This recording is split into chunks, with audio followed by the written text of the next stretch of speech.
to another exciting edition of the PNB Sports Show. I'm your host, Abel Sunday. Today we turn our attention to the 5th edition of Louis Adam Championship, officially kick off on Sunday. A tournament that continues to empower youth talent and promote community basketball.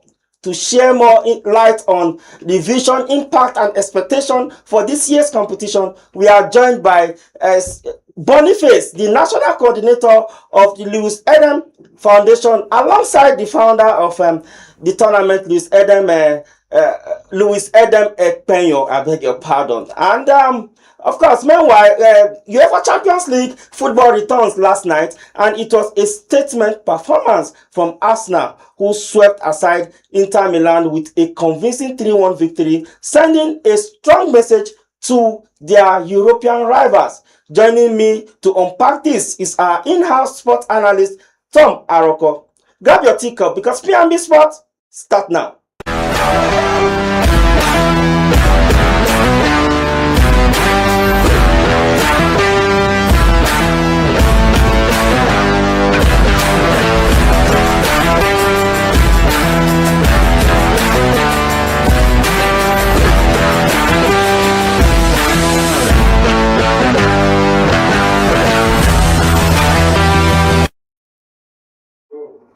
Welcome back. It's the PNB Sports Show, reaching you live from the nation's capital. And I'm being joined by Boniface Audio from Lagos, the coordinator of Louis Adam Basketball Championship. Boniface, good morning, and how is Lagos this morning?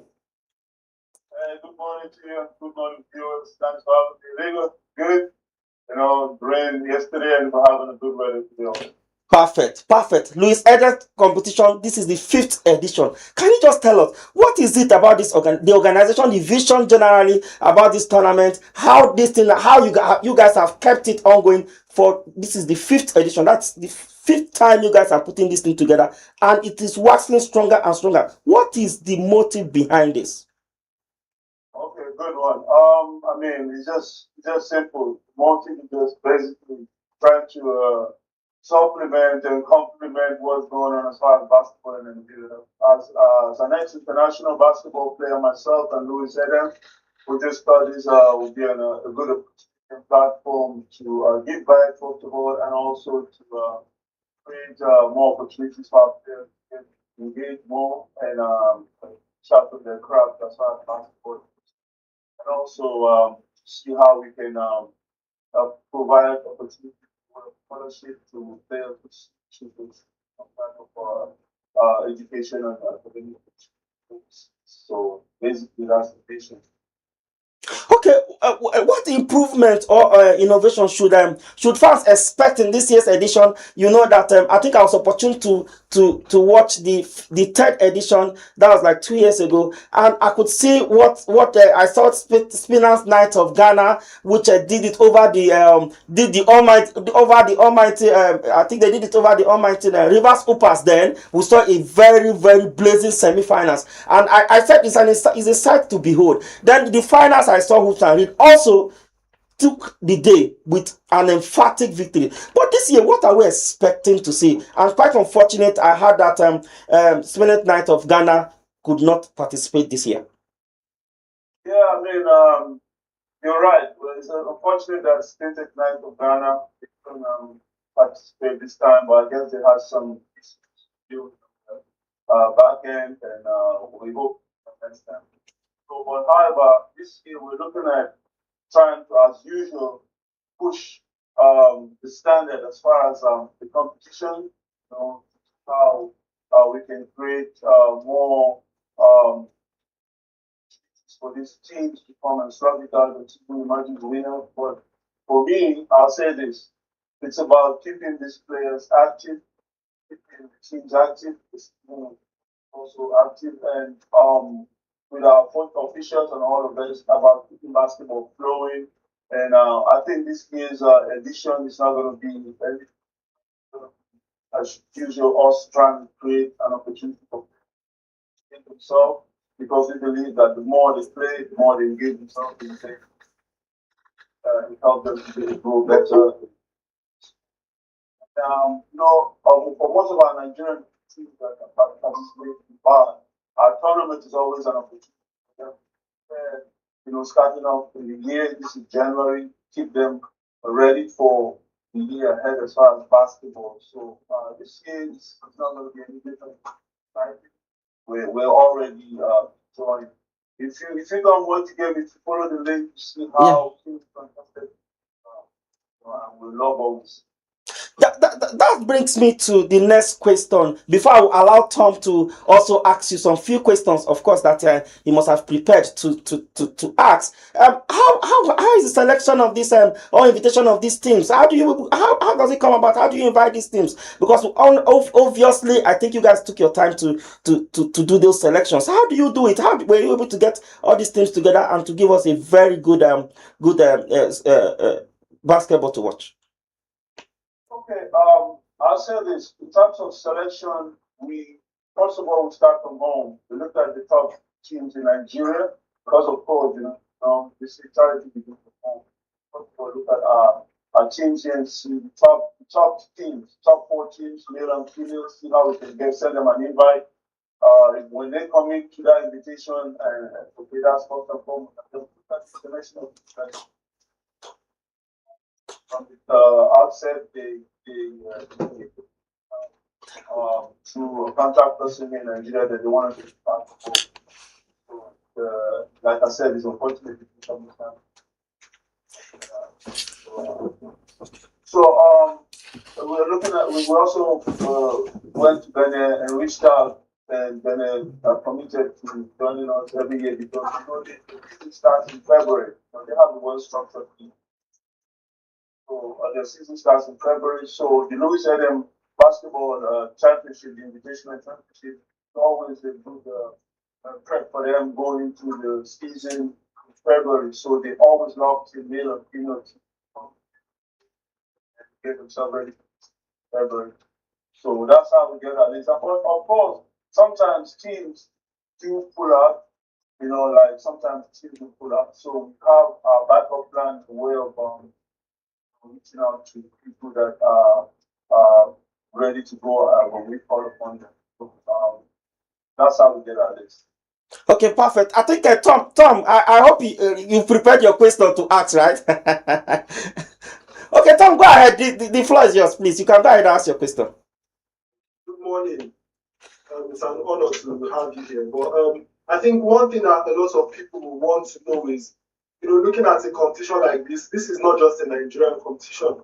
This is more of a multinational championship, which goes across the whole of, which goes across West Africa. When you look at countries like Benin, Ghana, Nigeria, and the likes. But the thing is, what are the challenges that you face, especially for this edition? What are the challenges you face, and how did you overcome these challenges? Looking at it from a multinational championship.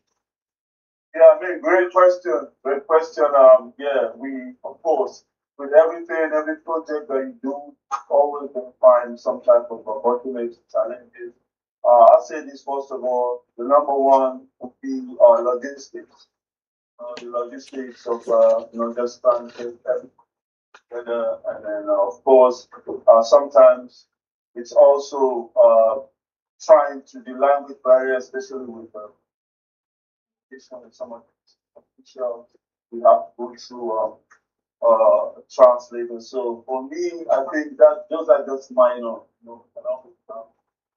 understanding of who what to say and who translate. So again, the other stuff is just getting them to when they come, how they settle in. But we're getting better with that because when they come to Nigeria, we're now working with our team in terms of chaperones that we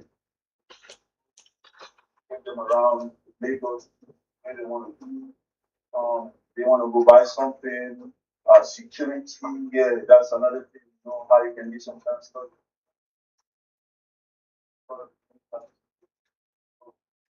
It's all the trying to get all of that going on. So, but however, we thank God, no incident, they're happy, we're as much as possible, we're trying to make sure that they come. So, those are a few of the challenges that it's going well so far. Fantastic. You have a lot of teams. You have teams like the Marktown Flyers, who are currently champions. You have Hoops and Reed, you have Police Batons, you have Raptors Basketball Academy, you have Devon Comets, you have White Fire, and River Hoopers. They're probably, I think, ASPAC on the Benin Republic side. You also have MFM basketball. You have a lot of teams around, but you were able to grow this competition up to a stage where you could get 20 teams to come in and to compete as for this tournament. But looking at the future, in the next 5 years, 10 years, what plans do you have for the Louis Eden Basketball Championship?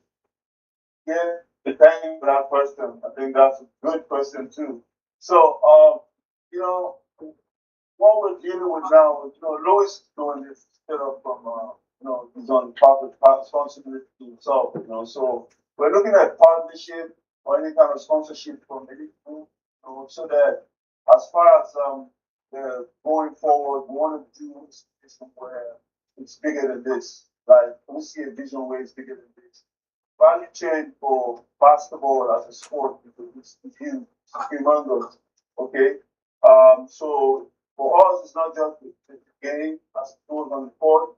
It's about the whole value chain. From you have our cheerleaders, you have that do ushering, you have people decoration, you have all that. So we want a situation where it's almost like we're creating an organization where everything from it, where discipline, that's of the game. I want to see a situation where we're stretching it beyond just a week.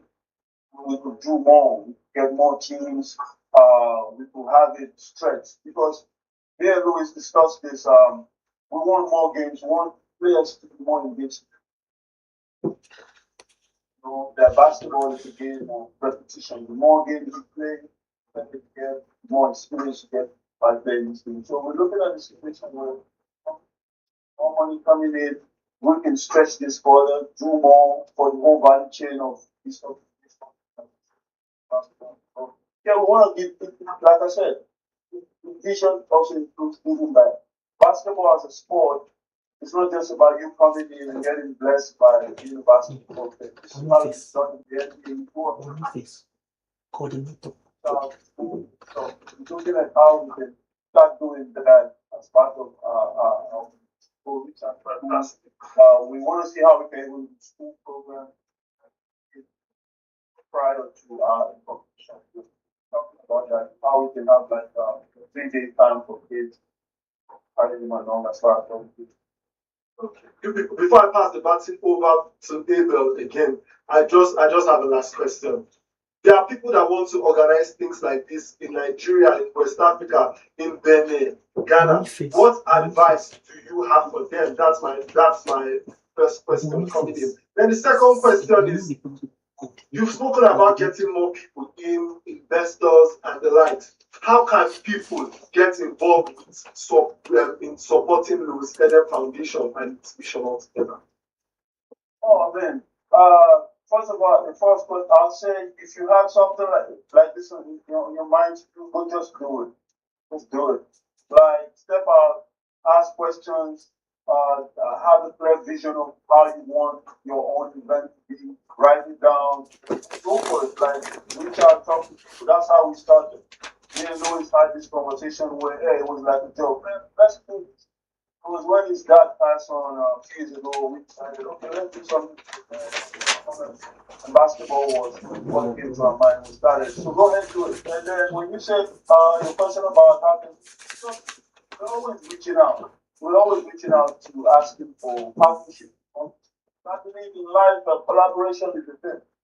You see even with tech companies collaborating and all kinds of musicians collaborating.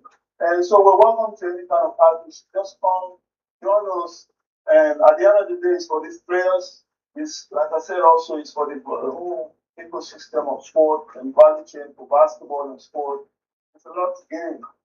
Corporate entities can come in and leverage what we're doing and use that as a platform to promote their brands. And we partners are hoping to accommodate everybody.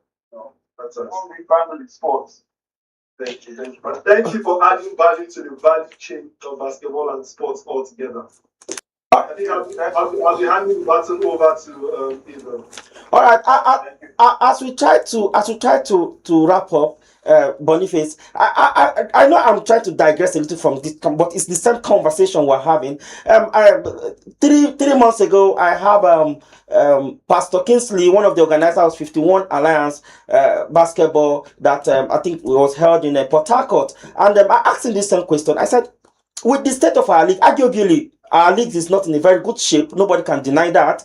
With the state of our league, and we have the likes of you, Louis Adam, we have the likes of 51 Alliances that are doing great things, putting private championship together for these guys to come in. You could see those ones that happened in Port Harcourt was excellent. Classic.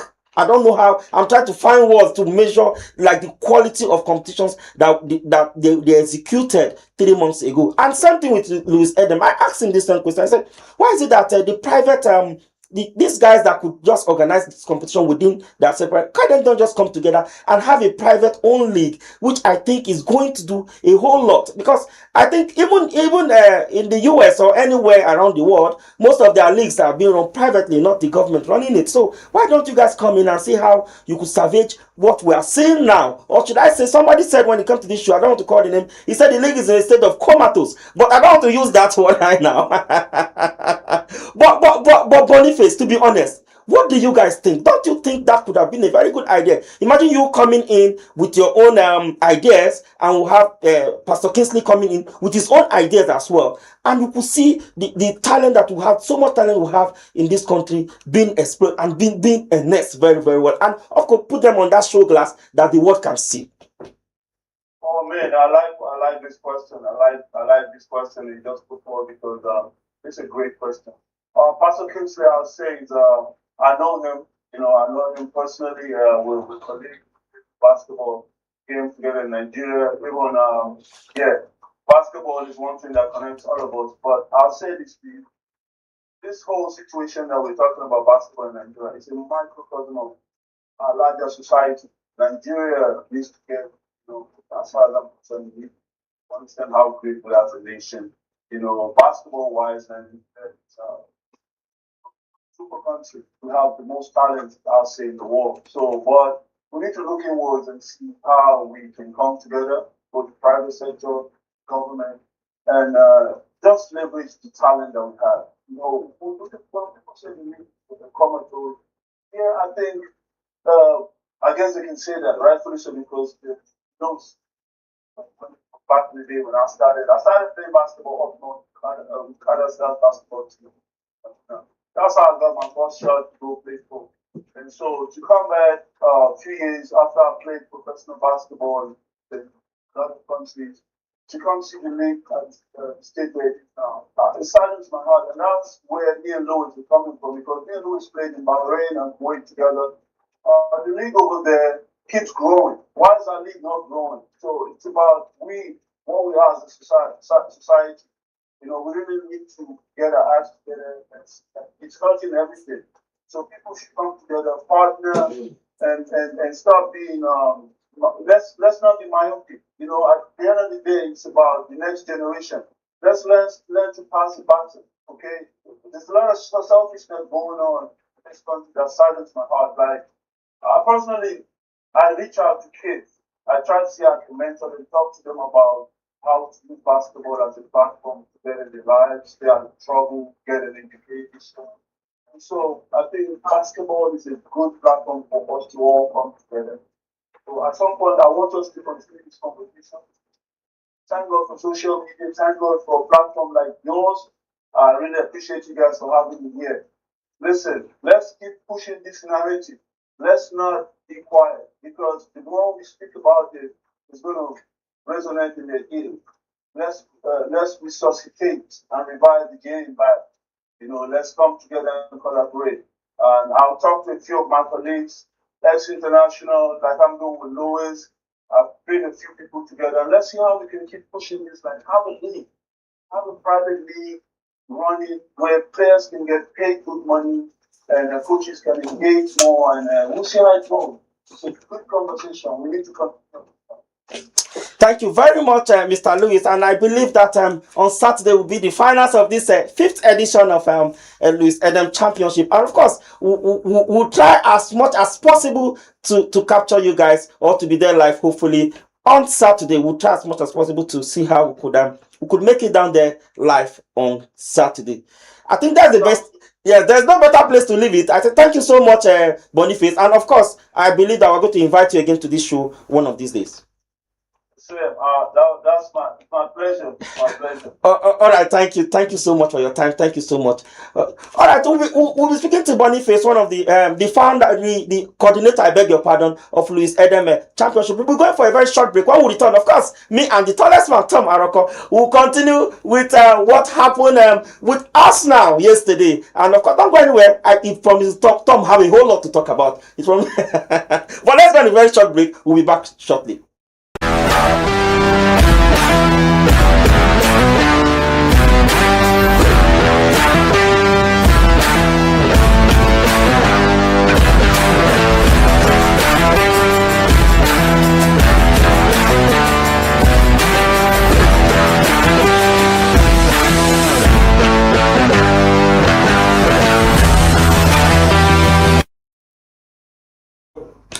Welcome back. It's the PNB Sports Show, and of course, I know anytime I have Tom in the show, I'm always excited. I don't know why, Tom. I don't know. Have you don't do juju or be something? I don't understand this kind of excitement. Anytime I have you on the show, seeing you on the screen, I'm always excited. But Tom, Because I give you the best analysis on the show. you give it to me back to back, isn't it? but Tom, you know we're running out of time. So quickly, let's talk about. You know we're talking about this Arsenal side yesterday. Quickly, let's talk about it a little bit so that you know my in-law will be happy today.